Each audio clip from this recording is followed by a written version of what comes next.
வாங்க friends, mutton balls பண்ணலாம். Mutton boneless எடுத்துக்கலாம்.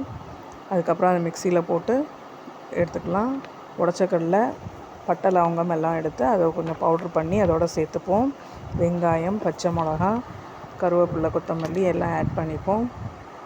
உப்பு, தேவையான அளவு உப்பு, pepper powder, 1/2 teaspoon chilli powder, garam masala, அப்படி இல்லைன்னா மட்டன் மசாலா அதையும் ஆட் பண்ணிப்போம் 1 ஸ்பூன். அப்புறம் எல்லாத்தையும் போட்டு இது போல் பிசைஞ்சு எடுத்துப்போம். இப்போ பாருங்கள், இந்த பால் மாதிரி அப்படியே உருண்டையாக எடுத்துப்போம். இதை கோலா உருண்டைன்னு சொல்லுவாங்க, மட்டன் பால்ஸ்னு சொல்லுவாங்க. பாருங்கள், இப்போ எண்ணெயை வச்சு மீடியம் ஃப்ளேமில் வச்சு பொரிக்கலாம். ஏன்னா நான் இது மட்டன் வேக வைக்கிறதுக்கு பதிலாக அப்படியே எடுத்து பண்ணியிருக்கனால மீடியம் ஃப்ளேமில் வச்சு பண்ணோம்னாவே நல்லா வெந்துடும். சூப்பராக இருக்கும். ட்ரை பண்ணி பாருங்கள். லைக் பண்ணுங்கள், சப்ஸ்கிரைப் பண்ணுங்கள், ஷேர் பண்ணுங்கள், கமெண்ட் பண்ணுங்கள். Thank you friends.